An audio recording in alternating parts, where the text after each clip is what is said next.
in unions, we find power in what they call grievances, but also, I just want to say the truth of the situation, the truth of our working conditions. And the next phase of this guild has to be, like we've been talking about, the truth of the culture in this industry and the truth of the lack of respect and the lack of dignity that we feel. And if we can organize around that, that's when we really change this industry. I'm Charla Lauriston, a stand-up comedian, writer, director, and producer, and this is the Working Writer Podcast, where screenwriters, creatives, and industry insiders share their stories of breaking in hopes that it helps you along your path. I'm so excited you could join us. If you like what you hear, don't forget to like, subscribe, and share. Without further ado, let's get to work. Welcome to the Working Writer Podcast. Thank you so much for tuning in once again. My guest today is Alex O'Keefe. Alex wrote for season 1 of The Bear. He's also been a political organizer, as well as written speeches for the likes of Elizabeth Warren. The way I found out about Alex is that I saw an Instagram post that went viral where he talked about going to the WGA Awards with a negative bank account and a bow tie that he had bought on credit. I thought it was incredibly brave to talk about it, particularly because of the veneer that we all have to have in Hollywood of constant success all the time, which is mostly bullshit.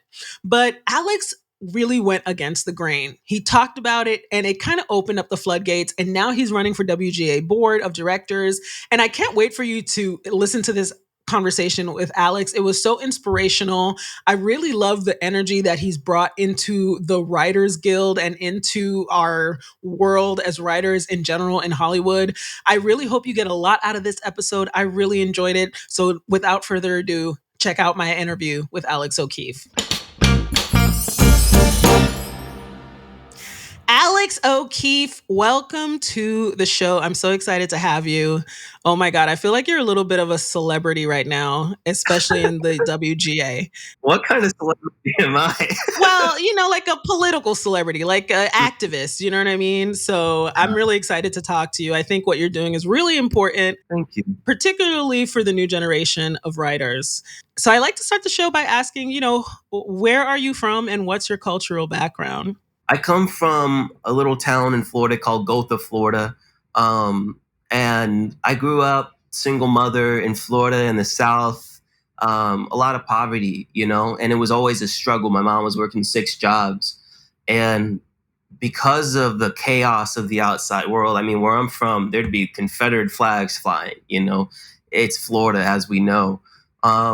I would always be a writer. I would write. We didn't have a TV, I would read so many books and I would write my own stories to entertain myself and to escape the conditions of my world. And also back then, there wasn't a lot of Black art on TV or in the movies, so I wasn't seeing myself in TV or movies. So I would write stories of the working class folks, and there'd be fantastical elements, but it would be more like the people in my life than the people I was seeing in TV and movies.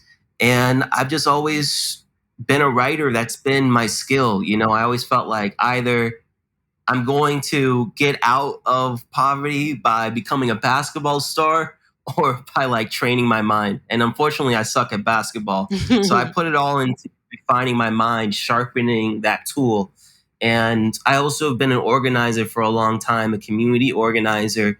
And I always have that ethos. And I think I bring it to my art. Even when I worked on The Bear's first season, I think a lot of what I brought was the consciousness around the workplace and toxic workplaces, around the community, around the restaurant. So I found a way to take these cultural values that I felt when I was a kid were not seen. And what's amazing is poured into significant art. Or even when I used to write for senators and work in politics, I really think that all we have sometimes is our own voice and our own authenticity. And you'll get a lot of people saying that's the one thing you need to shut down. But I found the only thing that helps me break through and not wait in line, a line that if I get to the front of it, they're probably not going to let me in the door either, So the thing that helps you break through is by just being authentic, being you, and sharing the things that you care about and having some real passion, fighting for the things you care about.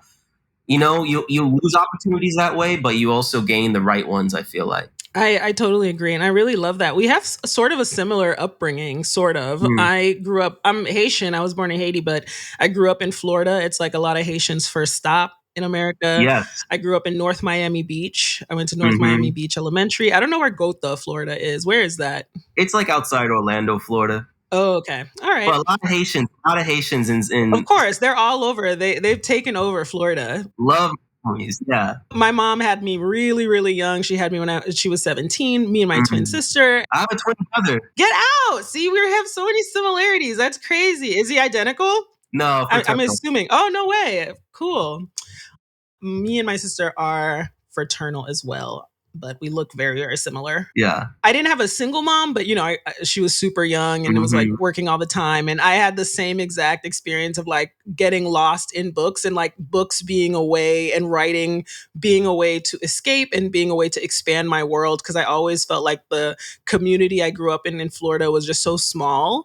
And like every time I would read a book, it would transport me and take me to another place. And it felt like I had seen so many places by the time I actually was old enough to go and travel. Mm. That was really my way of going out. And I have also the exact same perspective in terms of not having to wait my turn, because I definitely feel like in the entertainment business, like when I started doing stand up, there was this unspoken rule that there is a line and everybody has to wait their turn, and then like you can't jump the line. And I think part of it is being an immigrant and being Haitian and not really coming up in a culture where I guess bought into this idea that I have to like get permission or wait Yeah. for somebody to tell me that I can do something. I'm very much of the ethos of just like do what you want to do and you don't have to wait for anybody to tell you you can do it. But what's your cultural background, Alex? I don't think you answered that.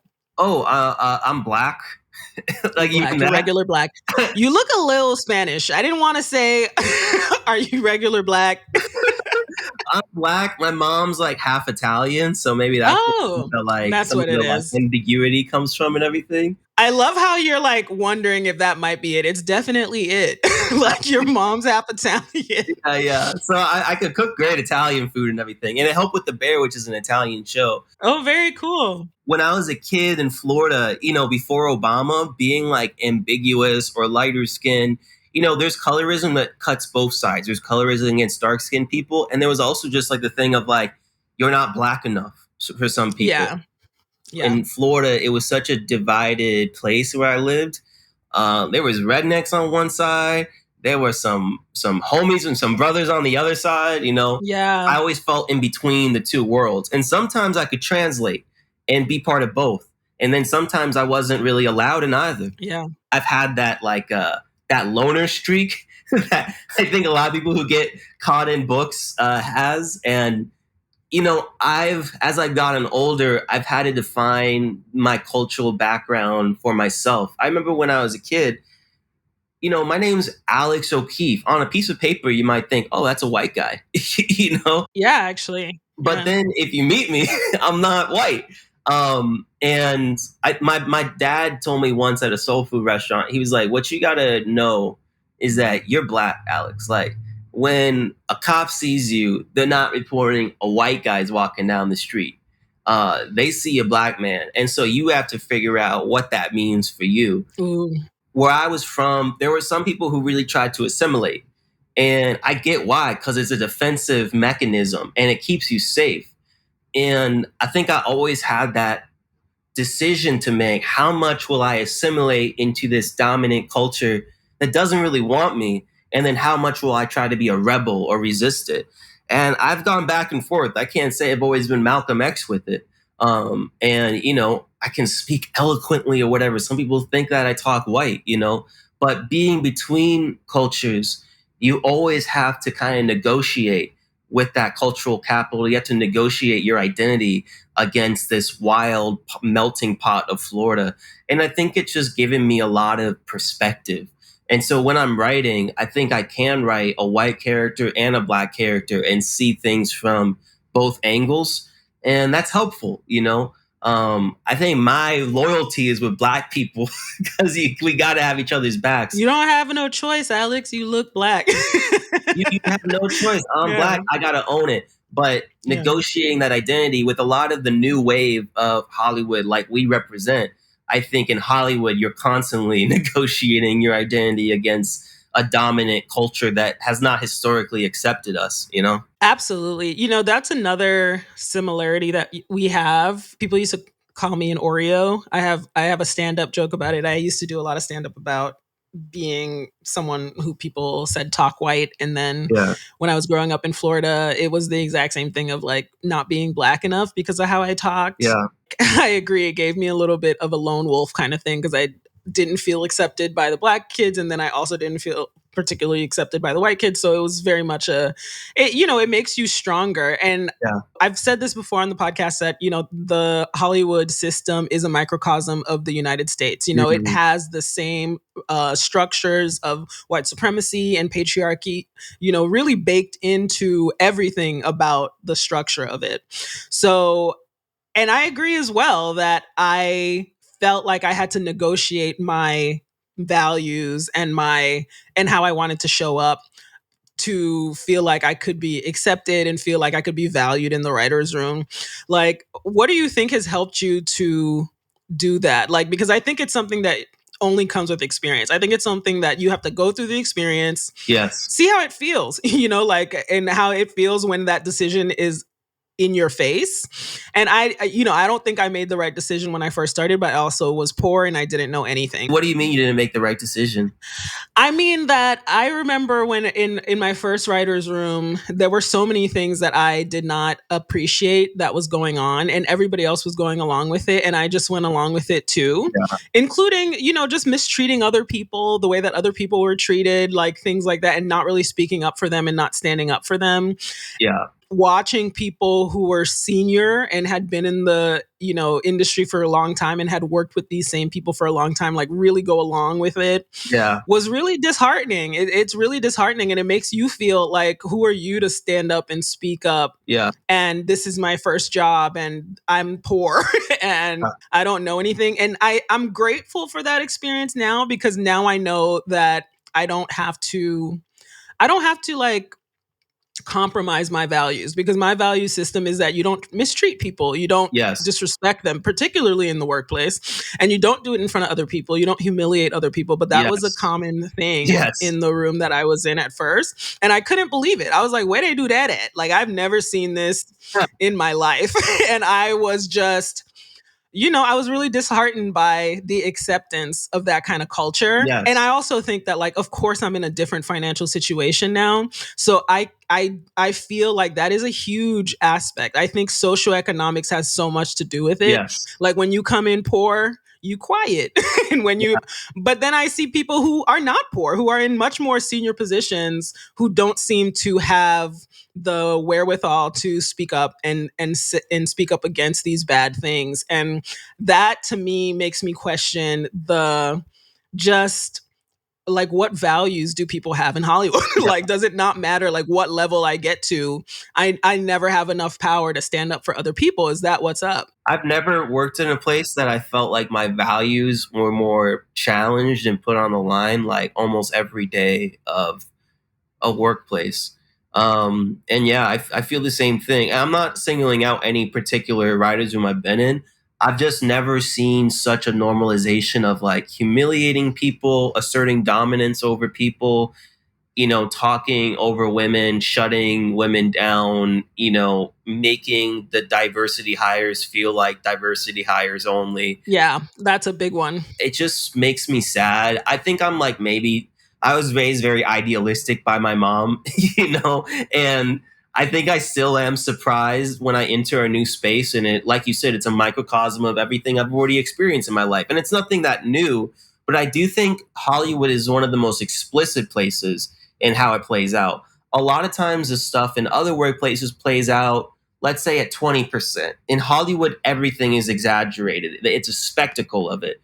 And it's so normalized that the people at the top can treat the people at the bottom however they feel like. And if you say anything, reputation in this business is a weapon, you know? And so it's so easy for women to get a reputation for being difficult to work with because they even have an opinion. For black men to have a reputation of or black women, oh, they're angry or they're irritable. They're aggressive. You're aggressive when you just are like just pitching. I'm just talking in my normal voice and I'm aggressive. You know, I had a conversation with in a general meeting with a producer who used to be a Netflix exec, and he liked me. We had a lot of my generals. I just try to go. What I always just try to do is I'm just going to be real of my truth and who I am. And at least if I lose, I know I lost for the right reasons. And that person I wouldn't have really worked well together with. And so the opportunities I lose are the ones that I would have really not enjoyed, even if I was getting good money. So I think that attracts people to me when most generals or most meetings they have, that people are bullshitting you, you know, and they're like, oh, I did this, and they're reading their resume. And I ask people like, hey, like, I really try to know how you're feeling. Like, why did you into this business? What do you want to accomplish? Where does your passion come from? And it awakens that thing that I think has been crushed in a lot of people who have been in the business for over 10 years of just like actually doing this out of some kind of love and some kind of drive to collaborate with others, which was what attracts so many people, even producers, into this business. And he said, Alex, I'm going to level with you. Like, this industry, if there was like a substance, if there was a fuel that it runs on, this industry, Hollywood, runs on gaslighting. Ooh. And everyone's gaslighting you all the time. Your manager's probably gaslighting you. Your producers are gaslighting you. The execs are gaslighting you. And it's little things, and it adds up. And he says, often we're gaslighting ourselves, you know? But I think that what I have seen, I go to therapy. That's the number one thing I would say. If you get in the guild so you can afford a therapist, because navigating this industry is like a psychological minefield. In my I agree experience. 100%. I agree 100%. And you might be stepping in the most casual way, and then boom, there's an explosion, and you think, wait, what? And someone might take something the total wrong way. People are slighted so easily, and especially when you're young, when you're black, they think that you are entitled or you're not paying your dues or you're skipping a line, and you just have to deal with it. Yeah. You have to understand that people's perceptions are their own. People project their values onto you. And their insecurities. Especially on young people, especially on people of color, women of color, especially on queer folks. They project it. And you can't take it personally, because showrunners and the people at the top of these workplaces, they're under a lot of stress and they don't have easy jobs. But they project it, and I just try to observe it and not get triggered by it, not gaslight myself into believing their perception of me, because they don't know me. They don't. If they are motivated by money, if they're motivated by domination, they'll project that same motivation onto my actions. And so they'll think we're in some kind of alpha male battle for supremacy or something. Yeah. And I'll just be like, nah, dude, like, I'm just happy to be making movies. I'm just hanging out. Yeah. But you know what I don't like about that, though? I think you're right that, you know, it is up to us to manage our reactions to these kinds of microaggressions and things. But I actually think the onus should not be on us. This is a workplace, ultimately. I agree. Check yourself, get yourself together, learn how to respect people. I think that there is like a real lack of fundamental respect in the industry. Yes. And I think it's because it lacks a real structure of work. If you've ever had a real job and you come into the industry, it's like the Wild West. There's like no HR. Yes. Like, even if you call HR, it may or may not help. It depends. Like, maybe if you're in like a real system like NBC Universal or like CBS or something like that, maybe the HR is that HR is much more robust. They're much more organized. But otherwise, if you're in like a different kind of system, there's really nothing. And I agree that it really does require therapy to calm yourself down and know not to take these things personally. But I also think the onus should not be on us as workers, as employees, to like manage our own mental health, because these workplaces are so toxic. It's why I love talking about it so much, because I feel like for so many years nobody talked about it, and I was like, am I in the Twilight Zone? Like, how come nobody talks about this? So obvious. And I know why. I know Yeah, why. We're scared. We want to work. But at the same time, I'm just like, I'm really honestly glad that we're talking about it so much more in such an open way, because I think it's the only way. And I honestly low key think the only reason we're really talking about it is because more people of color and women have come into the industry, exactly. and we all looked around and we were like, what the fuck is this? Like, we're like, Yeah. what is going on? This is nuts. So I want to talk about how you made your way into the industry, because you started off as, you were doing like campaign organizing for Obama. You've been a speechwriter. How did you get into politics in the first place? And how did you make your way into TV? That's a great question. I did want to just comment on what you said of like, Sure. I want to validate it shouldn't be on us. Right now, it is on us. Yes. When we're on the picket line, I think I've met people who have worked with similar, like some of the same bosses I've worked with, and they're like, "Oh no, that's not you, dude. Like that person is like vindictive." And the issue that we face, there's a great book by Mo Ryan called "Burn It Down" that deals with some of this. I'm reading Yes, it. it's beautiful. I Mhm. want to do a book club for it after the strike because I think that's the number one thing we need to organize around. This contract battle, we could win 100%. That doesn't change the culture, and we will go back to workplaces where we feel like harassed or we feel scared or we live in fear, and it's just not worth it. You can't pour enough money into my bank account for it to be worth disrespect. Yeah. And the battle with unions is first for money, but it's also about respect. There's people with because of how a TV writers room works is that the showrunner is also in the Writers Guild of America. And so it's hard to even call our guild and say, hey, I'm having this issue with the boss, like a union usually negotiates, because the boss is also in the union and is in a higher ranking position in the union. And what has happened in the last couple of years is that a new wave of young writers, writers of color, more women have entered the business, and we're not taking the same shit that other generations have. There's not everybody in the guild that loves that. But why I decided to run for board more than anything, there's a lot of great qualified candidates. I'm running for board at WGA West, is that I want to be a voice for that new wave of saying, hey, even when this strike is over, we know that the workplaces we're going to go back to will grind us to dust, even if we're getting paid better, even if we're getting paid residuals. And this guild needs to have a serious conversation and a collaborative conversation. Restorative justice. I'm not saying vindictive. I'm not saying civil war. But I'm saying this should be a dream job. And when I worked in politics, the idea of working in Hollywood was the dream job.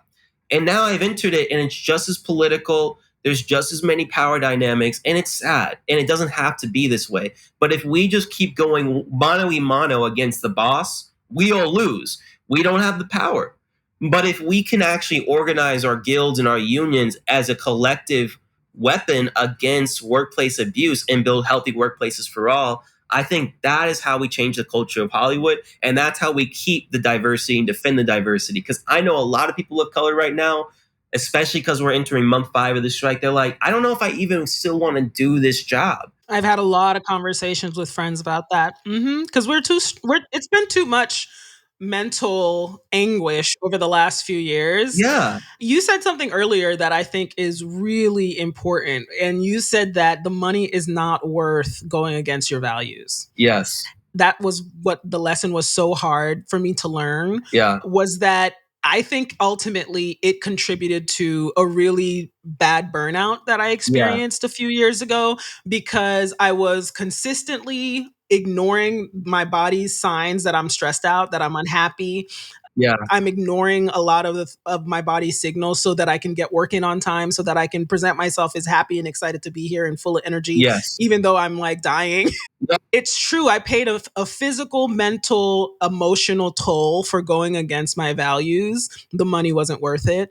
It took doing it to understand, because I grew up not having a lot, and I think it established a real lack mentality, or just like a fear of poverty in me. Yeah. I really Yeah. thought that, like, making the money was more important. And it has taken having that burnout, having to deal with the mental, physical, and emotional toll of going against my values, to understand that nothing is worth going against your values. Like your health, your well-being, your happiness, your sense Yeah. of self-respect, your dignity. These Dignity. are all things that I compromised. And I'm talking about it because because I think that that is the only way that we make the industry better. Like what you're talking about, like having a reconciliation kind of situation where it's not just about the money. It's about recognizing the fundamental lack of respect in the industry and no longer, I guess, venerating and upholding and uplifting and like making these people godlike, these Yeah. showrunners, these people that really perpetrate against their own writers. Yeah. Not even just like the inside the writers room. I think you're right. Like the gaslighting that goes on all over the place with your manager, your reps, like everybody's doing it. It needs to be called out and it needs to be rooted out. And I genuinely think the only way we make the industry a place where even current writers want to go back is if that kind of thing is addressed. Absolutely. Absolutely. And that's what's been inspiring about this strike. You spoke earlier that I've risen as a figure in this strike. And it's funny because I would have never expected that beforehand because I worked on The Bear, huge show. I didn't get brought back for season 2. Hey, they went in a different direction. And as a writer, you also can't take that personally. You had to go do the next gig. You have to keep working, because sometimes it is legitimately creative, sometimes it's personality, but it is what it is. And I was left without a job and I was hurting so bad that I didn't have the money. I couldn't contribute to the success of this show I helped build. But I realized that sometimes that path that you wanted so bad and you desired would have just brought more suffering. Like, I was not in a mental health place after working on 2 shows and going through the ringer of Hollywood's culture to like keep going. And I suffered between that point and when the strike started. I haven't worked in a writer's room for like over a year, even though I'm technically Emmy nominated. Um, but I needed that time to go to therapy, to connect with my community, to go do volunteer work, to connect with my friends, and remember who I am. Not just what my career is and what it needs to be, but who I am and who I need to be for my fiance and for my mom and my brother and my sister and my homies. I was losing that because my career had so much momentum and doors were just swinging open. And if I hadn't gone through that valley, then I wouldn't have come to this point and decided to speak up about these cultural issues in Hollywood. Because imagine if I worked on The Bear season 2, another great show, another great season, I probably wouldn't be out here being like, hey, we got to talk about Hollywood, folks. I'd be like, I got my little nest egg, dog. Like, good luck to everybody. I'd be supporting my friends privately. Like some of the successful writers I know, they support me privately. But would they be out here being a voice? No, probably not. And so sometimes life leads you to, I feel like the ancestors drag you to the places you really don't want to go. But it's like, no, this is where you belong. And you're like, please, man, I just no, why me? And then you realize why you. And so I've inspired so many more people than continuing to be. Writers are usually anonymous. Low-level writers are anonymous. And I'm less anonymous than before. And a lot of us are less anonymous before. We feel empowered now. We're speaking out publicly. We're speaking on this podcast about stuff that last year would seem dangerous to speak about to me. But I think that we're normalizing, not the abuse, we're normalizing our values in Hollywood and saying that our values can live in Hollywood. Values of cooperation and mutual respect and mutual aid and being aware of mental health. These values can coexist with making very good TV and very good movies. We've been given this false choice that it's either toxicity or this, touchy-feely, soft, we can't make anything successfully. And it's the same soft choice that was presented to us before this strike. Either you get exploited and don't get any piece of the success of these streaming shows, or we won't even have a business. We see that as obviously not true. The money's there to pay us all, and the dignity and the respect that our art produces, it's there that we should get that back. We give it to people, we should get it back. I do think that's changing. Maybe it's because I come from this political background that I know that morality and emotional appeal is what breaks through a lot more than numbers and data to people, you know? And this is what I found since I've been a community organizer back in the Obama era. You know, what Obama broke through with is hope and change. Hey, we don't have to accept America as it is. We can work to change it. And everyone said, oh, he's inexperienced. He doesn't know how the world works. And then he gets a huge election win, you know, and changes the paradigm. And that changed the culture. And a lot of the stuff that Obama wanted to do didn't happen. That is the truth. But it did change the culture that young Black people like me believed, wow, I could be president. I could be, you know, a successful person. And that model did not exist in my life. I grew up without a father, you know, to see those people succeeding at that high level by sharing their truth and by speaking towards a positive vision. We hadn't seen that stuff really since like MLK. And so I think that inspired me to really get deeper and deeper into politics. And as I got deeper into politics, I also saw how corrupt it was. I saw how a lot of people don't actually want to make progress or make change. It's an industry that some people get paid a lot of money to keep the status quo. And so I started building movements of resistance, like the Green New Deal movement to stop climate change and create millions of good jobs in the process, to inspire people that it's not just about saving the polar bears, it's about saving ourselves. It's about having a positive vision. It's not just about the doom of climate change. It's about if we actually deal with this issue, all of our lives will get better. You know, it's like in Vancouver, there's bike lanes, there's buses, there's good public transportation. All that's good for the climate. The scientists say one of the best things we could do for climate change is to have a 4-day work week, to work less and rest more. That's one of the best things we could do. And that's what we all want too. So what we want is actually good for the planet. A healthier workplace is good for everyone. We just have endured decades of propaganda that have convinced us greed is good, abuse is necessary in the system, and some people have to be billionaires for this society to keep running. And it's just simply not true. Other countries have already realized this. That awakening is only starting to happen in America this summer, and this is just the beginning. They can't kill it. They can't stop it because there's nothing harder to stop than an idea whose time has come to pass. And I think that idea is starting to bud.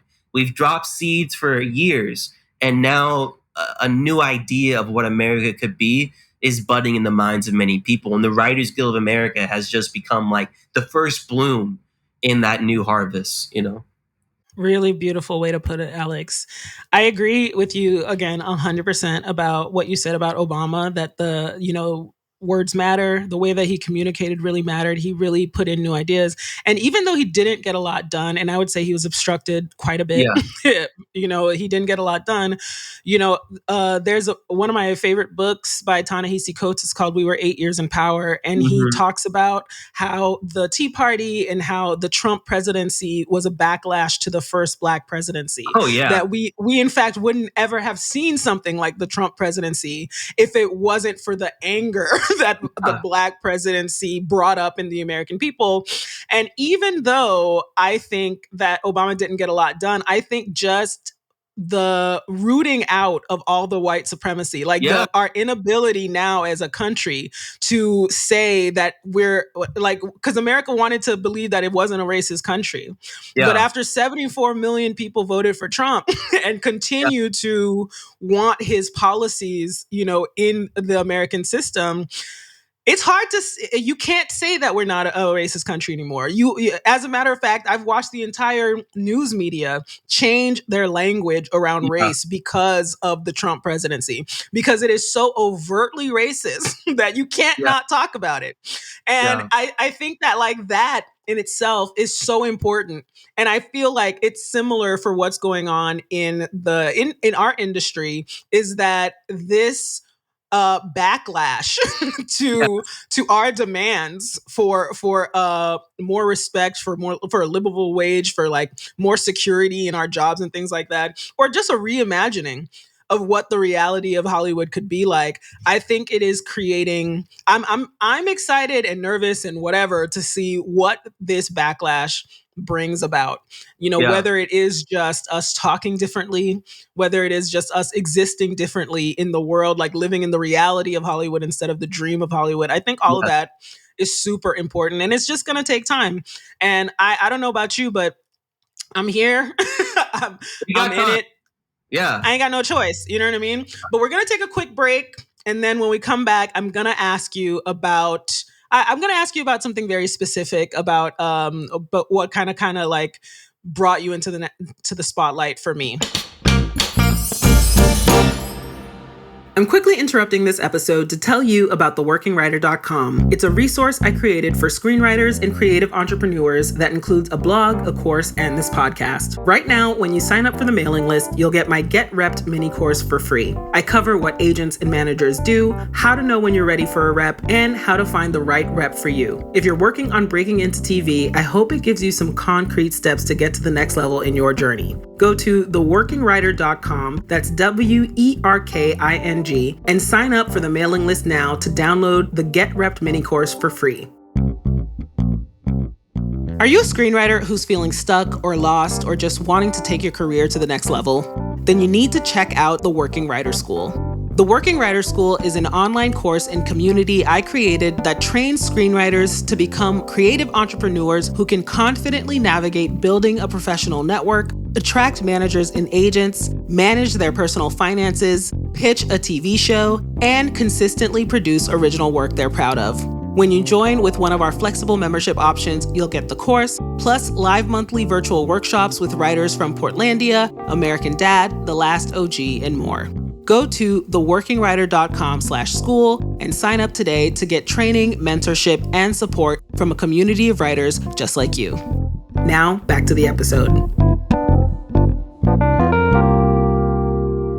You did something that I thought was really brave, because, Hollywood has always relied on this glittery dream world of a place where everyone's rich and successful. And in order to keep that dream world in place, it has relied on us workers to stay silent about the ways that we're exploited. And to me, you really you really blew it out of the water when you revealed that you went to the WGA Awards with a negative bank account and a bow tie that you had bought on credit. So at the time that you revealed this, I don't think a lot of people were talking about, the fact that they were TV writers who are broke, you know, and we can go back and forth about did you manage your money well, whatever, but that's not the point. Yeah. The point is that I think it took a lot of bravery to speak up about that because of how tight that rope around our necks is in Hollywood to appear successful at all times. So what made you do that? What was the impetus for speaking up about that specifically? Yeah, it feels like there was a rope around my neck, it was a gilded, glittery rope. And I was so grateful to be nominated for the WGA award. But by then, it had been like a year or maybe more since I had actually worked on The Bear. So whatever money I got from that was long gone, because it was staff writer level. And I also knew that I found out because when I went to the Bear premiere, I was in a hoodie and Tim's, and I realized, oh, that's not what they want. They want you. Everyone else is in gowns, and I just literally cultural ignorance, And these are things you learn the hard way. They want you to look the part. They don't care what you have to do to look the part. They want you to look the part. That's a big piece of Hollywood. It's optics. It's a lot like politics, Hey, the president can't come in wearing a sweatshirt or people will be like, oh, I don't trust this guy. It's stupid. We're all human beings, but that's how our minds work in these high level places. And so I knew I have to really look the part to show people that I belong. And I did all this work to get this award. When I get this award, I don't want there to be any asterisk. I want people to see me as a legitimate part of this industry, of this show. So I decided, I had to get the money together, and I had no money, man. I was really, really broke. And at the time, it was just this ultimate irony, It felt almost like I had snuck in to this exclusive party. And when I got the award, I passed it around to all the service workers and let them all take pictures. And, I felt like that's the kind of person I want to be in this business. Maybe I had to put on a disguise of a bow tie to get in and look the part. But once I'm in there, I'll pass this power along to more people. And, at that award show, everyone was talking about, do you think we're going to go on strike? Do you think we're going to go on strike? Because it was all WGA members. And the idea was, yeah, most likely. And I realized when I was there that I had a very unique story and that most people hadn't heard it. And by that point, my story was old news to me. It had happened over a year ago. And so I'm like, yeah, of course. But when I would tell people who didn't know about this, that when I worked on The Bear, I wasn't getting much money. It was a pandemic winter. I had a space heater under my desk to keep me warm because our power was out. My landlord had died. And I went to a public library to help write episode 8 of the first season. People were shocked. And I was like, I realized, oh, this is not supposed to be how Hollywood works. And it only is expected that way because we keep silent. So I remember there was a strike authorization meeting to vote on the strike in LA at the Universal Sheraton. And my fiance drove me there. And while we were driving, my mom was in the hospital at the time. My brother was in the hospital at the time. Neither had health insurance. And I was just beating myself up so much. I had so much shame, to be honest, of like, wow, I failed. Like, I came to Hollywood and somehow I've come out the other end, chewed up to bits. I have no money to help my family. And now I'm about to vote away my capacity to make money in this industry that I should be a merchant. I had just won the WGA award, but I was about to vote away my work. And I knew I had to, but I was crying on the way there because it was such a hard moment and it felt so dark. I didn't see this on the other side. What I saw was lonely struggle, which is what usually in Hollywood we endure.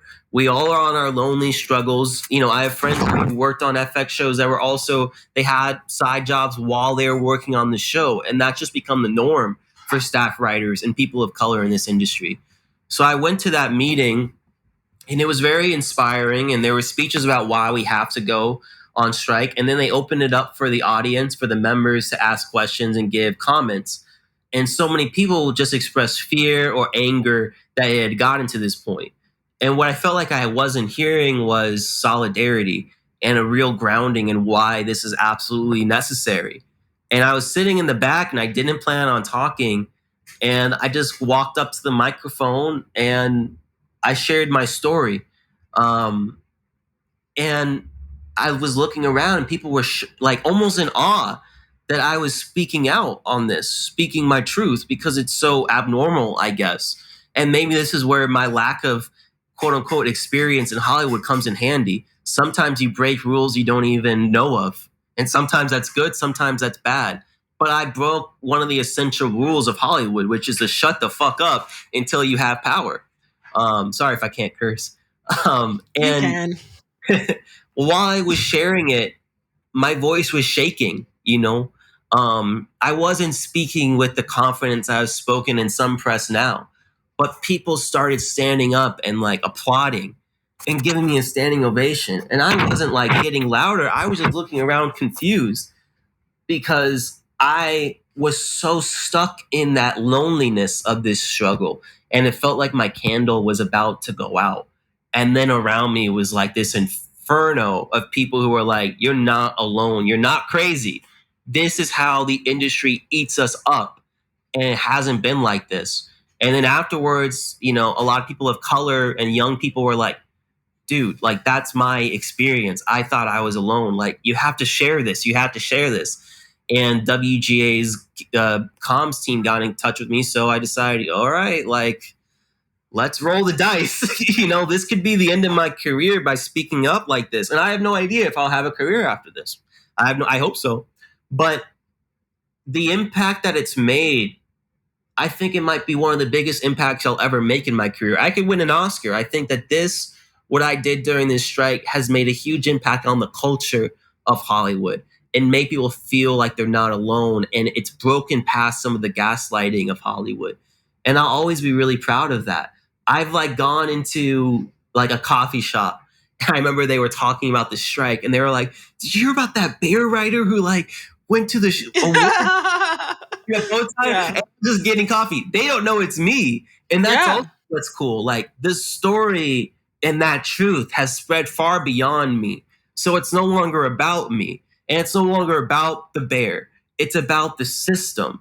And it's nothing personal against the bear.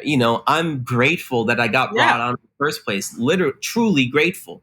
It's just a system.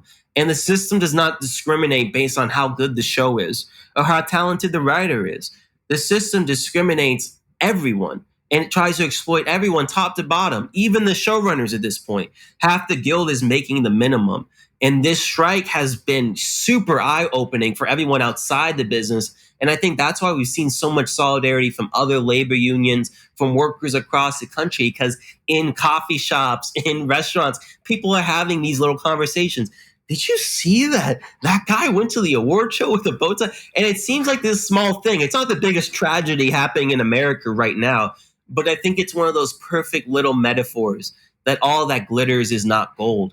And we just hopefully can realize from this moment, even when the power brokers return and try to scare us, our power is in the truth and authenticity of our personal stories. And people might try to say, oh, you mismanaged your money. Oh, it's not that bad. Oh, you're just complaining.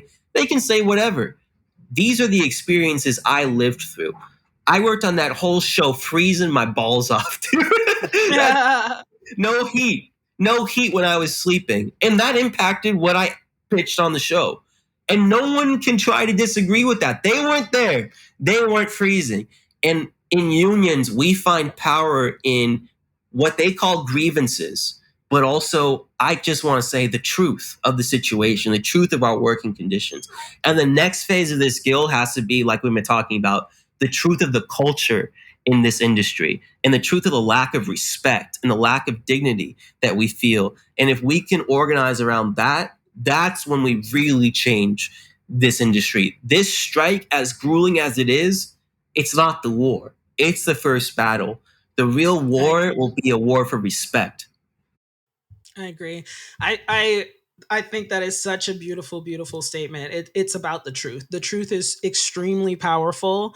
And I think the way that you've gotten your message across, whether you've done it on purpose or not, has been extremely relatable.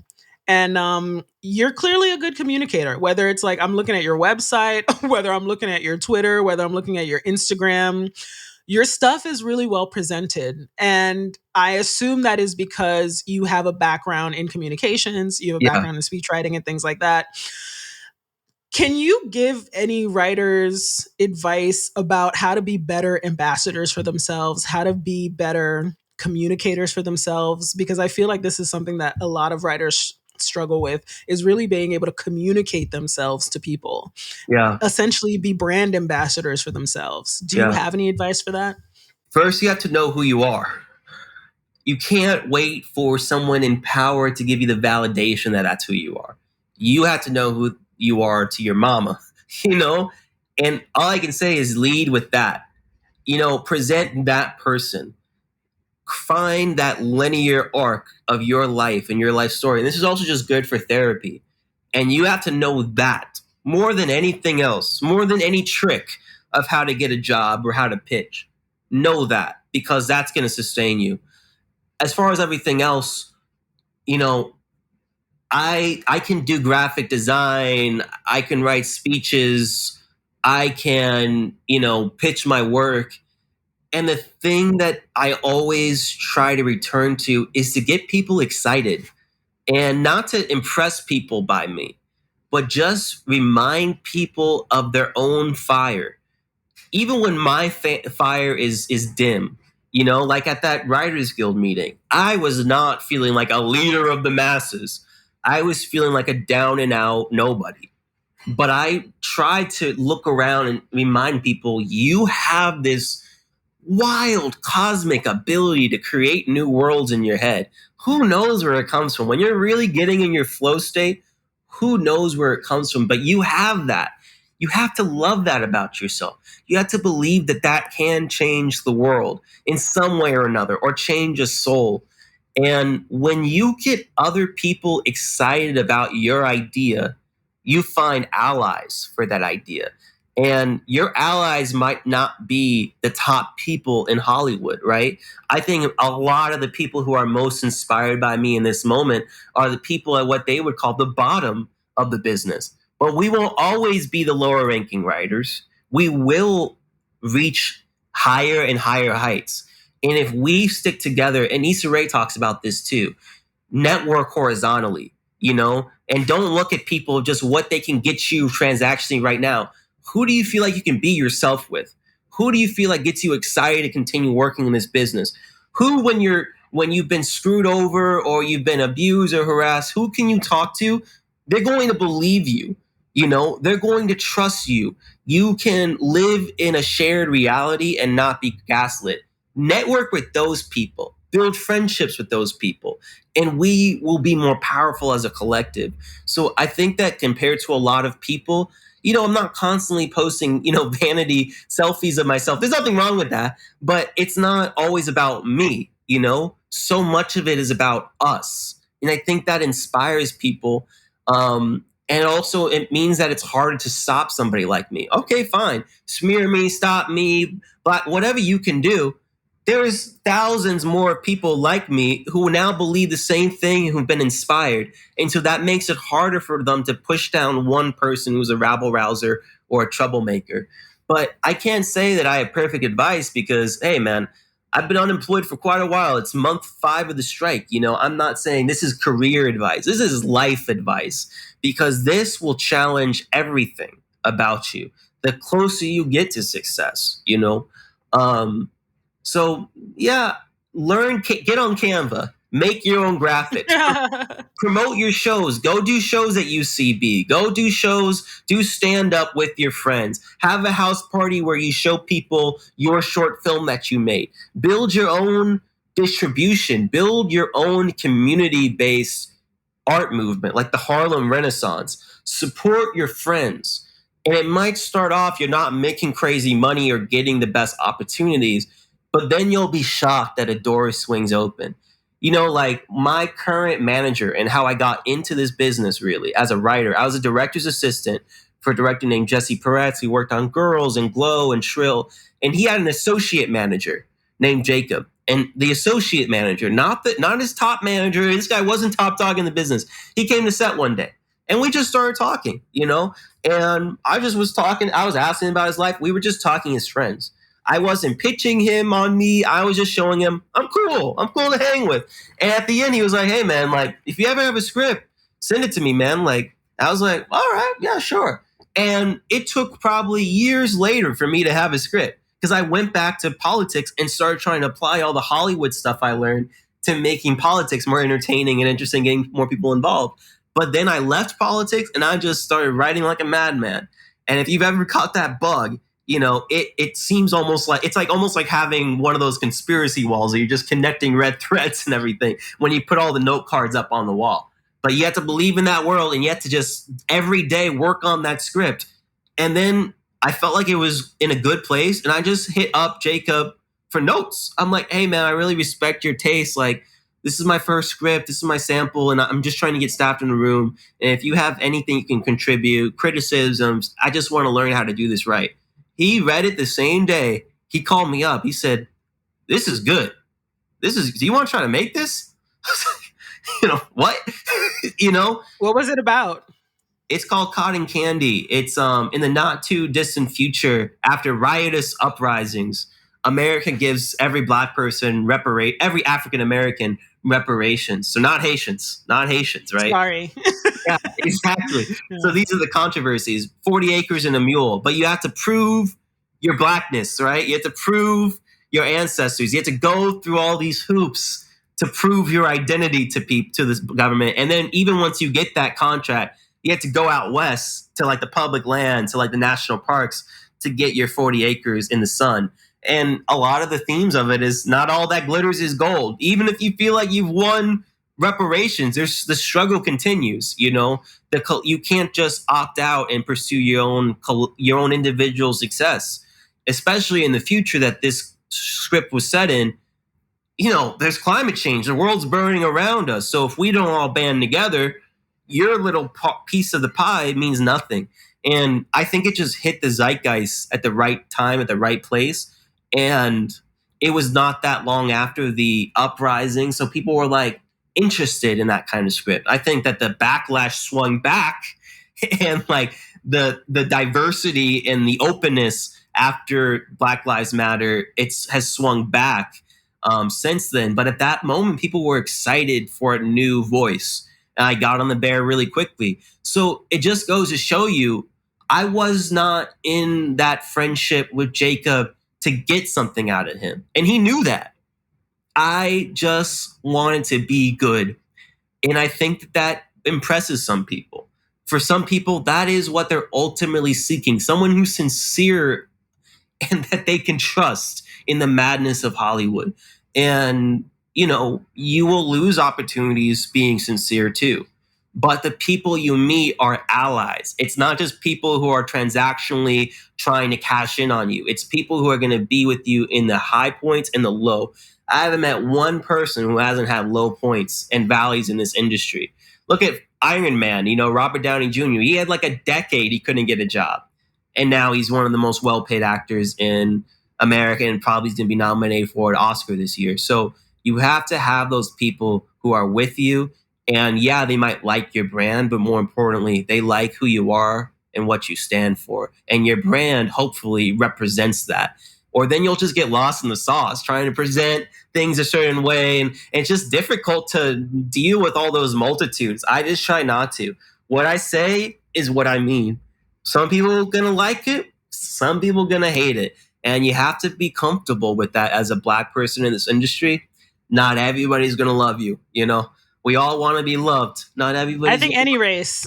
I think any race, especially if you're a lady. Yes, not everyone's for sure not going to like you. Yeah. Absolutely. And God forbid you're like gay or or like talk too Black. God forbid, you know, you from the hood. It's going to be hard. Yeah, totally. People can find anything about you. Yeah, absolutely. They can find anything. You can be a white man that's like that in a room full of white men. They could find something they don't like about you, and you can't control that. Yeah. You know, so you just have to accept that about any business. It's a high level, billions of dollars on the line. Every show we work on, there's millions of dollars on the line. You have to realize it's bigger than you. It's not all about you. It's really not personal. It's business, and that sucks.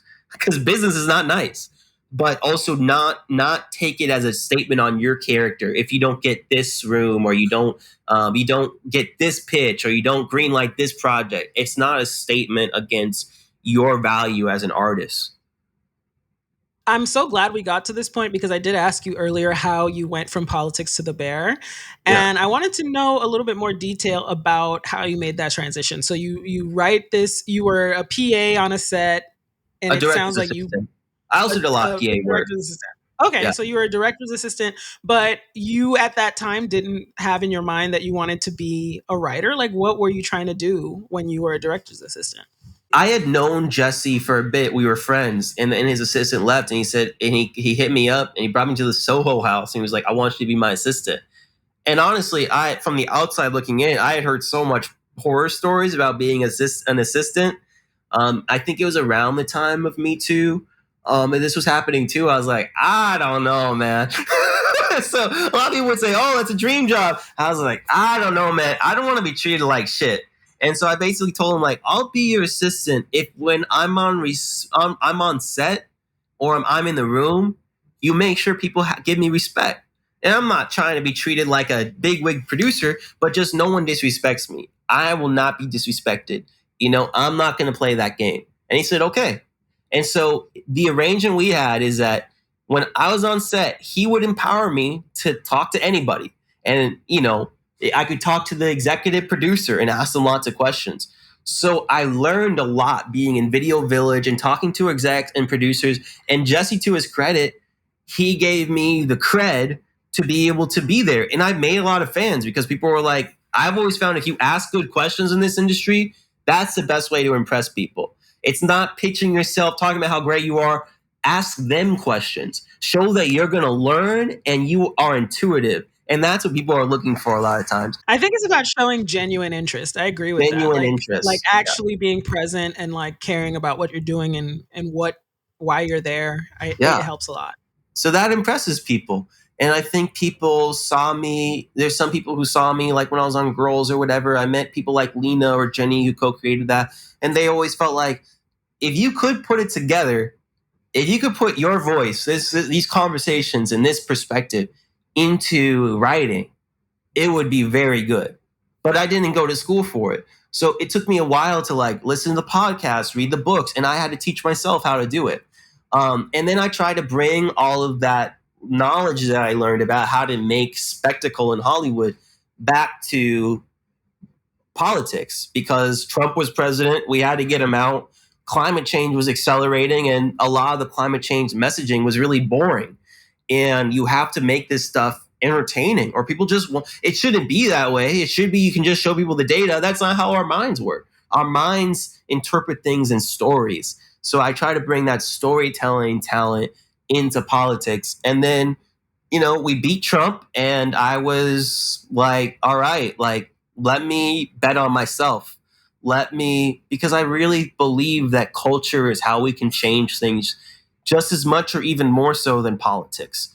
Like we talked about Obama, he created a new culture that forced studios to bring more Black people on. It diversified the higher levels of America. It also had the cultural backlash of Trump and the Tea Party. So culture is where a lot of change emanates from. So I thought, let me dig into the culture and let me write. So I just, made it my job for 3 months, 4 months to just write every single day, pretty much all day. And that I had to just convince myself. And you kind of have to be a little bit delusional. I can be a writer. I can do this. And draft after draft, just improving, sharpening everything, adding details. And so it was so polished, and it wasn't perfect at all. I had to change it. I had to continue working on it, but it was so different. And I think this is the advice I would give to people too. Everyone tells you write an Abbott Elementary sample or something, or write something that is super marketable as a sample. Maybe that's good advice, but if thousands of people are writing similar subject matter, it's going to be hard for you to get noticed. I know I had the only like futuristic reparation satire of America on the market. So it makes you more distinct and it captures people's attention. And maybe it will never get made, but at least it shows people what you are capable of, that you can take something really high concept and ground it and make it feel real. And I think that's what I did in my sample. And the Bear was looking for some extra spice. They had already written episode 1. They pretty much finished writing episode 2. So the writer's room was already in motion. And they liked that I had this attention to detail and that my script felt really grounded and also was provocative. It was a very provocative script. So there was this sense, especially in the first season of The Bear, it was like punk. It was like anarchy.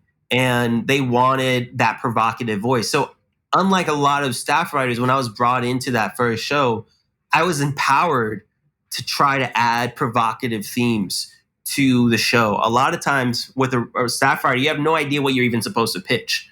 You don't know what your lane is until like season 3 sometimes. With this one, it was very much your lane is to add irony to the situations and add deeper themes to the episodes. And you find your lane, you work on it, and the showrunner is the painter. They're painting the masterpiece. You're just one color in their palette, But I kind of found my place, and I really lucked out because this small scale, like one location, low budget show became a cultural phenomenon, which no one expected. And not everyone's going to get that jackpot.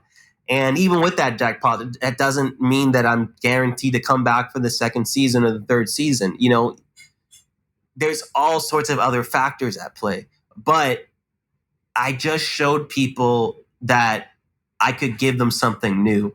And Hollywood doesn't always want new things, but when they do, that's when you can slip in. So not everyone can follow my path, but all I can say is make it new. Make it something that you want to watch. You know, because to me, that's the only thing that keeps you returning to the same material for years sometimes. Development takes years. Very rarely does it all happen fast. And so it has to be something that you enjoy, not just something you're doing for money, because the money will take so long to get to you usually that you'll be like, why am I doing this thing I hate? And I'm not even actively getting paid for it. I'm not even sure I'll get paid at the end of this process because of the free work situation we have in development. So that's all I can say. Follow your passion. Make it a passionate art. It's art. It's not just content. Return to being an artist. Build an artist's life. Have friends that inspire you for your art. Have an artistic process and a discipline. And eventually, if you keep working, it might take 10 years. For some people, it takes 10 years to even get their first gig. But it's really a war of attrition. Hollywood, it's about talent. And James Baldwin talked about this too. He's met so many talented wrecks. But really, the thing that separates people is endurance. You have to have endurance to last the test of time. If you have the endurance, you'll find a way. I love, love, love, love everything you said. And just so that I am clear, The Bear was your first show?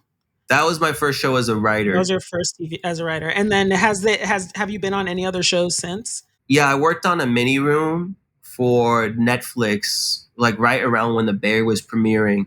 And they paid for me to come out to LA and everything. And so I was really grateful to get that opportunity too. And I got bumped up to story editor, which paid me much more than being a staff writer. And then I had like a feature in development with the great studio before the strike. Although it was free development, but it was a very good studio. So you just kind of like have to, and it was Cotton Candy instead of a pilot as a feature. Cool. So there's still interest. And it's like Cotton Candy eventually, it was in development, quote unquote, with FX, and they eventually said no. And then we brought it to every network, and everyone was like, this is a crazy script. I want to watch this, but we cannot make this. It is too provocative. And, you know, you get so many no's before you get a yes. And then this one black producer, he was like, dude, I want to make Cotton Candy. Like, I'll fight for this. And so again, like, you meet those people who are willing to fight for you. They're allies. They understand it's not going to be a bed of roses. It's going to be a battle to make stuff that actually speaks to people in a provocative way. The Bears' first season was a battle to produce it. So if you're trying to make something that is your own or something that's new, it's gonna be a battle. I don't care what your agent or your manager says at the beginning, because a lot of times they'll try to convince you like, oh, it's gonna happen really quick. And then, you know, they want, but when you're gonna be in the trenches, and it might take years. The Bear took years for Chris to develop and get onto TV. Chris Storer, the creator of The Bear. So you just have to be in it for the long run. And eventually you'll find those allies and they'll move up in the ranks. And they'll say, I'm ready to fight for you. As long as you fight for them too, you know, it has to be mutual. Absolutely. I read you feature an article on your website, and I can't remember if it's like the New Yorker or something else, but there's a quote in there that says, for new writers, there's a sense of arriving to the party too late. Do you think it's really too late? And if so, how can new writers be successful now? Yeah. I think that before this strike, it definitely felt like it was too late, you know? And I know that there's a lot of pessimism and fear right now with the strike. And I always feel like the future is unwritten. Nothing is inevitable. Is it too late? If we do nothing, yes. If we do nothing, they will replace us all with machines. That's how too late it is. But if we continue to organize, which is not something that is usually given as advice in Hollywood, it's usually pitch yourself, work on yourself, compete with others. We have to realize that if we do not come together as a collective of young writers and writers who are sick and tired of the status quo in Hollywood, it will be too late. But we can write our own future. I think that instead of it all just coming through writing great scripts and networking and working through the system, our success is only going to come through our unions and our organizing in our workplaces. And this generation of writers can't just see the union as a service that, if your check's late, you call your guild. It really has to be this collaborative venture that we use to change the structures of Hollywood. And it is possible. Last dual strike was in the 1960s. And if you go back and read from the Hollywood Reporter back then, everyone thought that Hollywood was over. Like everyone's like, oh, this guy is falling, like what the writers are asking for is so intense. What were we asking for? Healthcare and pension plans, residuals on TV, and everyone was so pessimistic because the studios were being they were being delegitimized, and the leaders of Hollywood right now, the CEOs, they seem completely illegitimate. It's like the emperor has no clothes. But new leaders can emerge. And in this power vacuum, we're seeing even people like me become leaders of some people. And I have no rank. I have no job. I have no money. At least no job in Hollywood. So I think this power vacuum, it's scary, but it's also the time for us to make our own party. All right, we showed up late to a party that was horrible. It was like a frat boy party, and we showed up late. It was horrible. Holy shit! It's like that Community meme where like Donald Glover shows up and like everything's on fire and he has the pizza. That's how it felt. So we showed up late to that party. We don't want to be part of that party. That party was whack. So let's go next door. It was whack. Is an understatement. So let's make our own party. Let's make it bumping. It's playing Beyonce. There's like a disco ball going on, free drinks. We have to make our own party. So we showed up late to the party, but it's not too late. We just have to build something new. And after the last dual strike, there was a whole new wave of independent cinema that brought new voices into the filmmaking process, new Black voices like Melvin Van Peebles, and new counterculture voices like Easy Rider. These movies that super low budget, nobody thought that anybody was going to end up watching them, became surprise blockbusters among certain sectors of the counterculture, the young people who were not being served by Hollywood's, pretty boring musical offerings. They were just doing the same crap, or biblical epics. People had seen all this stuff so many times. That's kind of how people are feeling about like superhero movies and all that sort of thing. So there is an audience that's being underserved.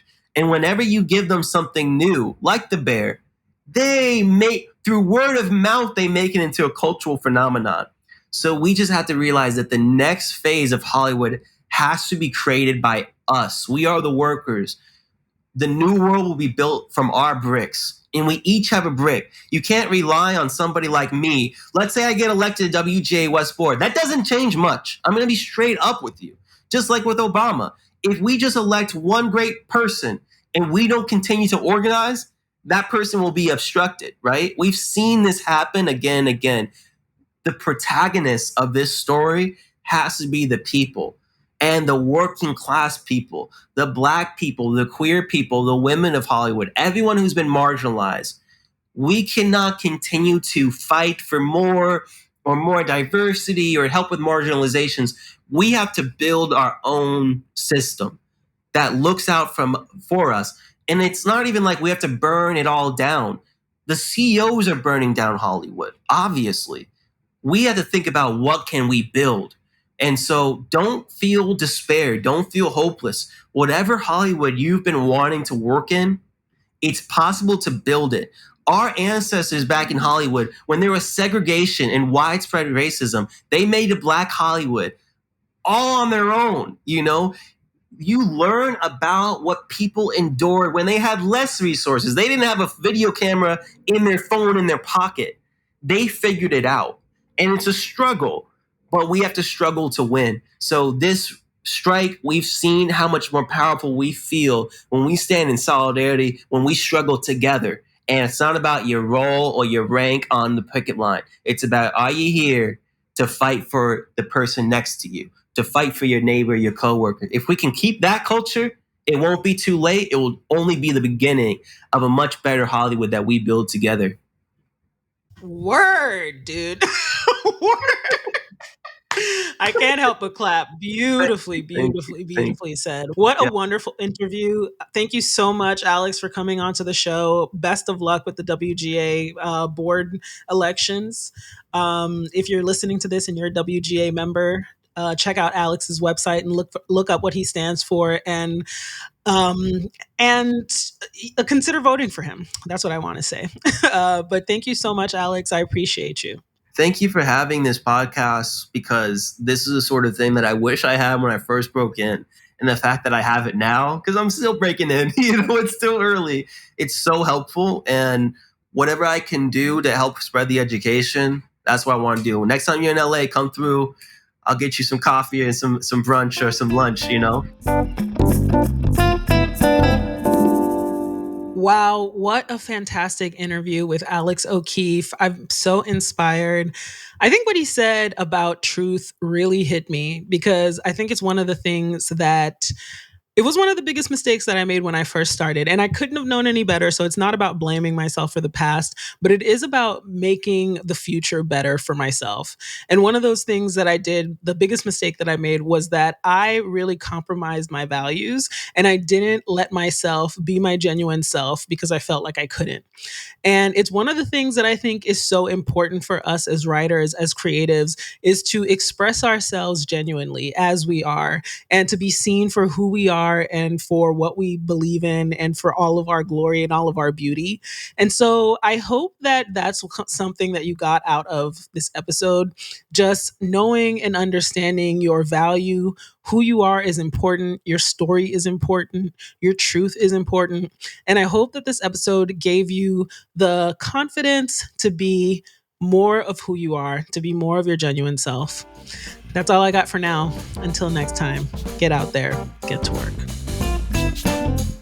There's no way I could do this podcast alone. I wanted to give a big shout out and thank you to our editor, Justin Asher, and to our other production assistants, Jemima Lariston, Maya Racole, and Nicole Edwards.